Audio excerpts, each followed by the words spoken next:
Hey guys, I welcome you all to Bhadra IAS Academy. This is day 8, lesson number 8 of our continuously Brahmastra series wherein we are discussing last 1 year के बहुत ही ज़्यादा important current affair which has a very high probability of coming in your paper this time as well, like the way we did last time, right? So चलो start करते हैं। यहां पे news है orchid species जो क्या असम में found किया गया है ना। ऑर्किड स्पीशीज ये यूजुअली अभी नए नए फाउंड हो रहे हैं, मतलब इतने दिन से कि हम लोग बैठे थे क्या, हम लोग क्यों नहीं फाइंड आउट कर पा रहे। देखो अगर आप देख लोगे पूरा नॉर्थ ईस्ट इंडियन बेल्ट, तो ये रीजन जो है ना एक बहुत ही इंपॉर्टेंट हॉटस्पॉट रीजन आपको पता होना चाहिए जो इज डोमिनेटेड बाय जंगल्स है ना। और जंगल्स को ना, जंगल में ऐसे बहुत सारे ऐसे स्पीशीज हैं, वो एनिमल माइक्रोब्स या फिर प्लांट स्पीशीज बोलोगे, विच आर स्टिल अनएक्सप्लोर्ड। वही चीजें हम लोग कर रहे हैं। कोई भी अगर स्पीशीज दिख जाता है तो yes we say that okay this species has been discovered.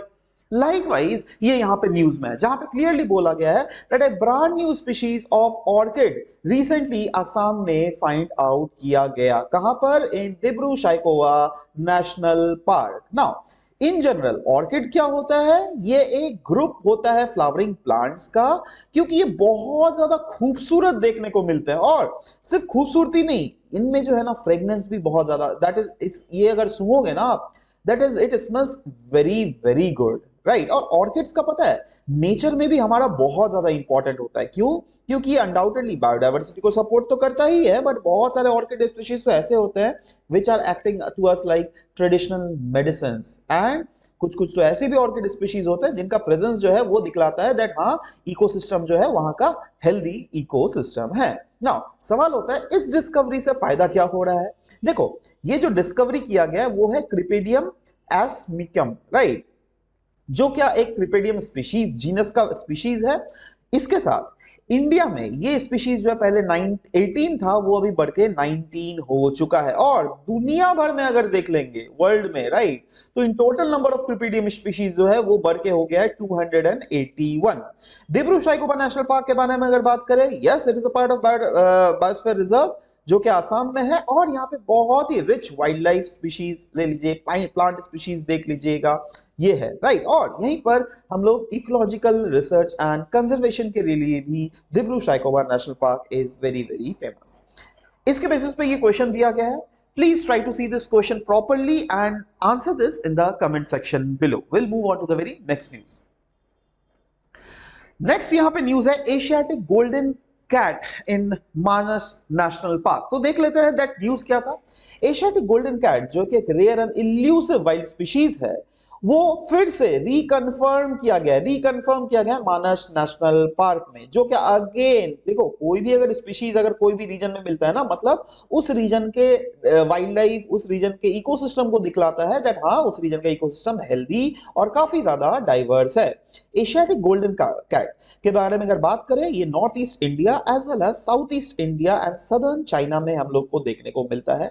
India में अगर देख ले हम लोग Manas national park in Assam, Kanchenjunga national park in Sikkim as well as Buxa tiger reserve में हम लोग को ये देखने को मिलता है। और इसके हैबिटेट दैट इज जहां पर भी रहता है ना कोई स्पीशीज, वो उस मतलब वो उसका हैबिटेट बोला जाता है। तो सवाल होता है दैट ये स्पीशीज कहां कहां देखने को मिल सकते हैं इन वाइड रेंज।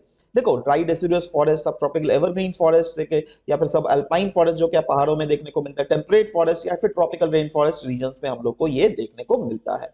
और कंजर्वेशन स्टेटस की अगर बात करें एशियाटिक गोल्डन कैट के बारे में, तो यस IUCN डेटा लिस्ट में जो है ये है नियर थ्रेटेंड स्पीशीज, राइट। मतलब इसका मतलब क्या होता है? इसका मतलब ये होता है दैट फ्यूचर में जो है ना देयर इज रिस्क दैट ये इंडेंजर भी हो सकता है। और लीगल प्रोटेक्शन की जहां तक बात करें इंडियन गवर्नमेंट का, तो yes wild life protection act of 1972 के शेड्यूल 1 में दिया गया है, जो कि अनडाउटेडली कोई भी अगर स्पीशीज इस शेड्यूल में रहता है तो उनको one of the highest protected species बोला जाता है, जिसका हंटिंग बिल्कुल बैन है, राइट। चलो इसके बेसिस पे ये एक न्यूज दिया MCQ दिया गया है regarding the Asiatic golden cat. Please go through the MCQ and try to write the correct answer in the comment section below. Next, renewable energy project in Assam के बारे में यहाँ पे बोला जा रहा है, क्योंकि रिसेंटली न्यूज था कि एशियन डेवलपमेंट बैंक जो था उन्होंने एक लोन सैंक्शन किया था जिससे इस प्रोजेक्ट को असम में एग्जीक्यूट किया जा सके, और बहुत बड़ा रकम है, रफली अराउंड $434 मिलियन का लोन दिया गया है, राइट। तो सवाल होता है इस प्रोजेक्ट का ऑब्जेक्टिव्स क्या है। देखो, अनडाउटेडली असम में सोलर एनर्जी कैपेसिटी से जो एनर्जी का प्रोडक्शन है उसको हम लोग को बढ़ाना है, यही नहीं ओवरऑल एनर्जी सिक्योरिटी भी इससे इंश्योर होगी, और जो गवर्नमेंट का, जो हमारे इंडियन गवर्नमेंट का जो ओवरऑल लार्जर क्लेम है दैट हम लोग क्लाइमेटिक गोल के रिलेटेड फॉसिल फ्यूल का मेरे जो रिलायंस है वो घटे, वो भी कहीं ना कहीं घटेगा, जिससे हमारे पूरे देश में सस्टेनेबल डेवलपमेंट इंश्योर होगा। तो सवाल होता है what are the main components of the project. देखो, मेन कंपोनेंट्स अगर देख लीजिएगा वो है 500 megawatt of solar photovoltaic facility को यहाँ पे सेटअप करना है, और साथ ही साथ बैटरी एनर्जी स्टोरेज सिस्टम्स को भी इंस्टॉल करना है ना। सवाल होता है ये जो 500 megawatt of solar photovoltaic facility की बात की जा रही है, ये अनडाउटेडली सोलर पैनल्स से ऑफ कोर्स क्या काम किया जाएगा, सनलाइट को जो है वो इलेक्ट्रिसिटी में कन्वर्ट करेगी ये फैसिलिटी, राइट। और बोला जा रहा है 500 मेगावाट प्लांट जो है वो अनडाउटेडली इससे फायदा ये होगा दैट इससे जो हम लोग मैक्सिमम सोलर एनर्जी को जो है वो एक्सट्रैक्ट कर सकते हैं, राइट। और वैसे ही है बैटरी एनर्जी स्टोरेज सिस्टम, मतलब क्लियरली ये जो सिस्टम है ये स्टोर करेगा एक्सेस इलेक्ट्रिसिटी जो क्या प्रोड्यूस किया जाएगा बाय सोलर पावर, और this stored power can be used when there is no sunlight. इससे फायदा ये होगा दैट रिन्यूएबल एनर्जी के ऊपर जो रिलायबिलिटी और एफिशिएंसी है वो कहीं ना कहीं हम लोग को बढ़ता हुआ देखने को मिलेगा, राइट। अब प्रोजेक्ट का लोकेशन कौन सा है? Yes, it is Karbi Anglong district, और ये जो सोलर पावर फैसिलिटी और बैटरी स्टोरेज सिस्टम है इट विल बी एस्टैब्लिश कहां पर? Karbi Anglong district in the central Assam. ये रीजन को चूज किया गया है for its suitable land availability as well as solar energy potential के कारण इसको चूज किया गया है। इसके बेसिस पे ये एमसीक्यू आपको दिया जा रहा है, प्लीज नीचे कमेंट सेक्शन में इसका सही आंसर्स लिखिए जरूर, राइट। मूविंग ऑन, मातृ पितृ वंदना स्कीम, ये भी बहुत ज्यादा इंपॉर्टेंट है। ये तो वैसे तो बहुत दिनों से ही, देखो इस साल का स्पेसिफिक न्यूज नहीं है, बट क्या होता है ना दैट कभी भी अगर न्यूज में रहता है तो we need to cover that as well, right.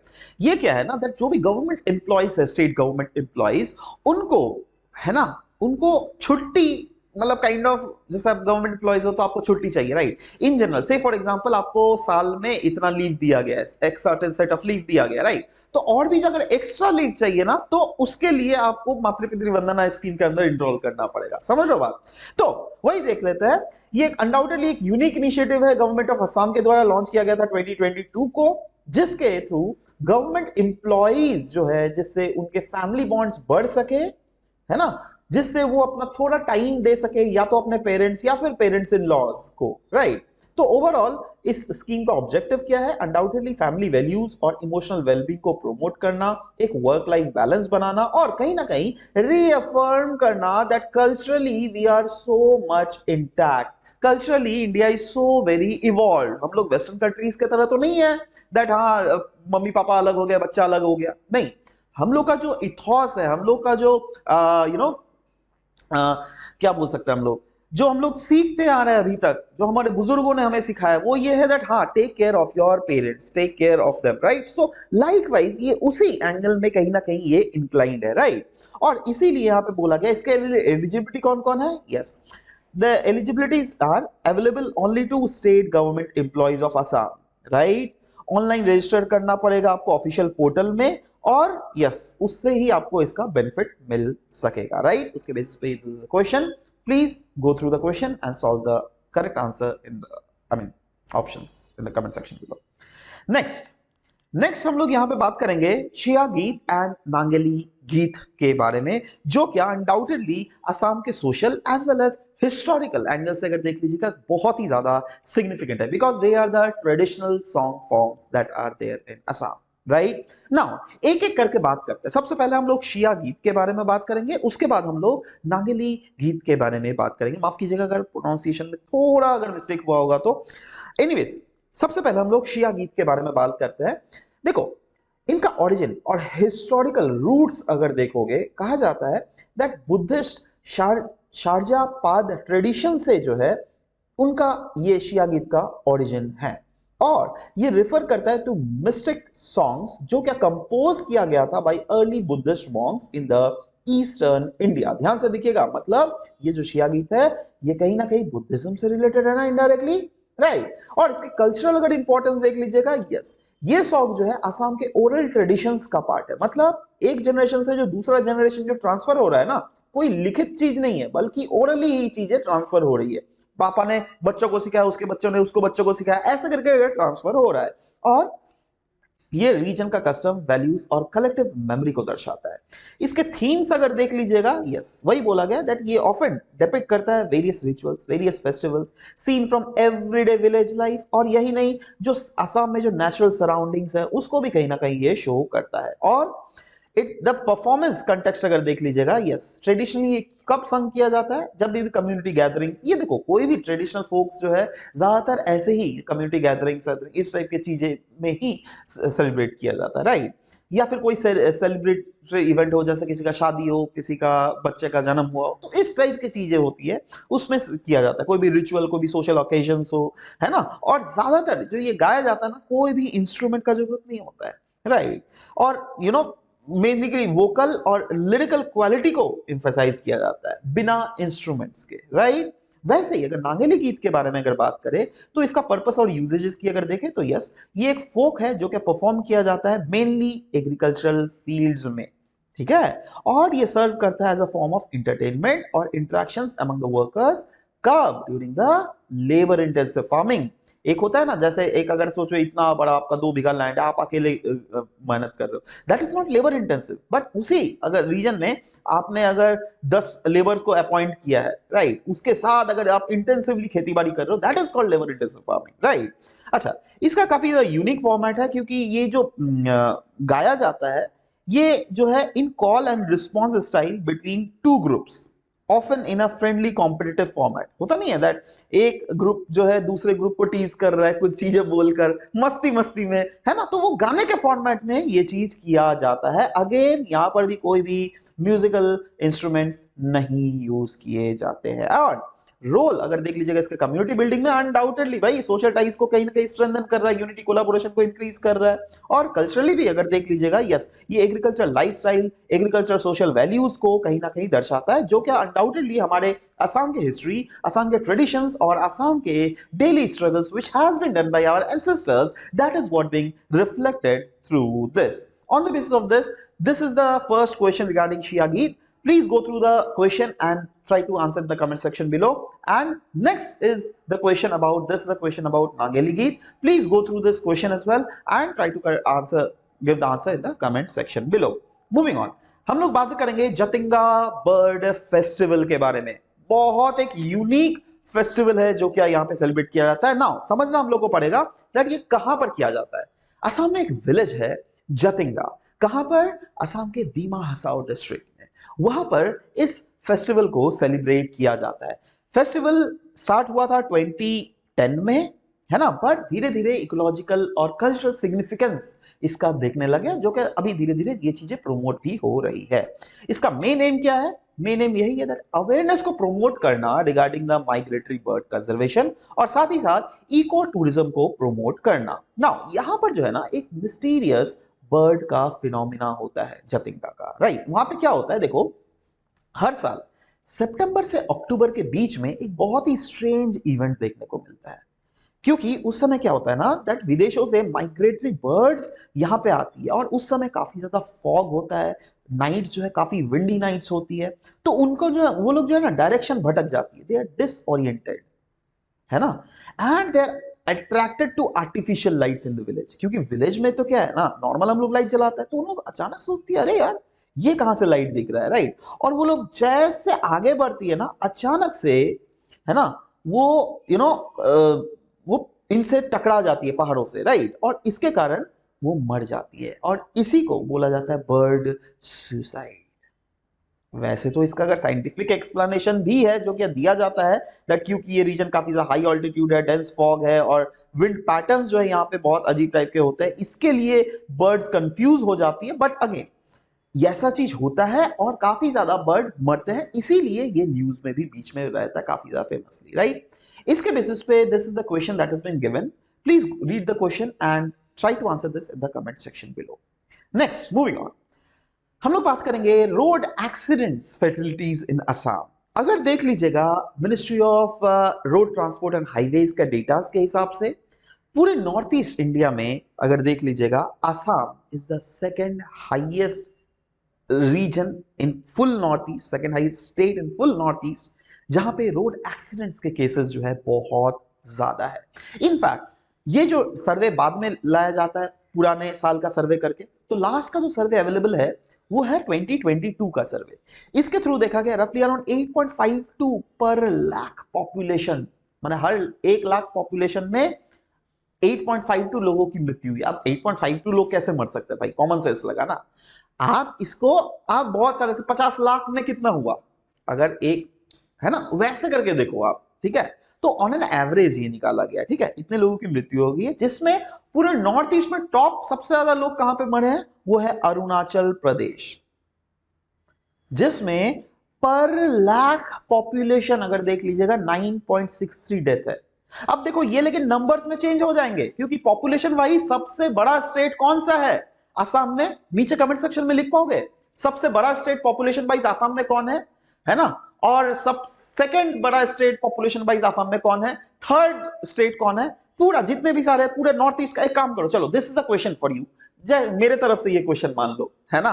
थोड़ा थोड़ा अगर इज्जत करते हो भाई लिख ले ये आंसर, बहुत ज्यादा इंपॉर्टेंट है, ठीक है। एक काम करो, दो चीज आप लिख दो, एक तो एरिया वाइज लिख लेना, ठीक है, पॉपुलेशन, और दूसरा जो है आप पॉपुलेशन वाइज लिख देना दैट एक तो पहले वाला का एरिया वाइज दैट पहला सबसे बड़ा स्टेट कौन सा है अरुणाचल, दूसरा बड़ा स्टेट कौन सा है और सबसे छोटा स्टेट कौन सा है, और एक हुआ पॉपुलेशन वाइज सबसे बड़ा स्टेट कौन सा है सबसे छोटा स्टेट कौन सा है, उसका नीचे कमेंट सेक्शन में मुझे चाहिए, I will personally check it, right. Anyways moving on, सबसे ज्यादा अगर अफेक्टेड एज ग्रुप देख लीजिएगा इसमें वो कौन है, यस 25 से 35, 35 से 45 और 10 से लेकर 15 साल के लोग, राइट। एंड यस, की कॉजेस क्या है, एक तो देखो ह्यूमन फैक्टर भी है और कहीं ना कहीं इंफ्रास्ट्रक्चर, दोनों फैक्टर लिया गया है। ह्यूमन फैक्टर मतलब जैसे आज के जो यंग जनरेशन है ये लोग सोचते हैं अरे भाई ओवर स्पीड एकदम शाहरुख खान बन जाऊंगा, पूरा एकदम जॉन अब्राहिम, धूम मचा लो, है ना। तो धूम मचाते मचाते देखते ही तो, राइट, बहुत सारे वीडियोस तो रिलीज होते ही है, राइट। और उसके बाद बहुत समय देखो तो लोग रॉन्ग साइड में ड्राइव करते हैं, या फिर बहुत समय अल्कोहल या फिर ड्रग्स लेकर ये लोग करते हैं, तो वो तो खैर ह्यूमन एरर हो गया। बट बहुत समय इंफ्रास्ट्रक्चर एरर भी है, मैकेनिकल एरर, जैसे रोड का डिजाइन ही प्रॉपर नहीं होता, डिफेक्टिव व्हीकल्स होते हैं, lack of proper traffic signals होते हैं, तो ये सब भी कुछ कुछ फैक्टर है, राइट। स्टेट्स वैसे अगर पूरा इंडिया में देख लीजिएगा, हाईएस्ट टोल डेथ कहां पर है, उत्तर प्रदेश, उसके बाद आता है तमिलनाडु, उसके बाद आता है महाराष्ट्र।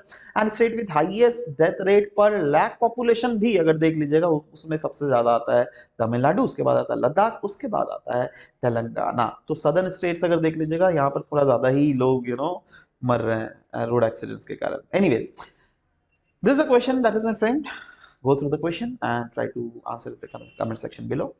नेक्स्ट हम लोग बात करेंगे बोडोलैंड डेवलपमेंट इनिशिएटिव्स के बारे में। Actually Bodoland territorial region in Assam जो है बहुत सारे इनिशिएटिव्स लॉन्च किए थे which was there in news, जिससे कि ऑफ कोर्स फॉस्टर किया जा सके economic then self reliance, youth empowerment लाया जा सके, प्रिजर्व किया जा सके कल्चरल हेरिटेज को, इसलिए ये 3 मिशंस लॉन्च किए गए। तो एक एक करके डिस्कस करते हैं एक एक करके।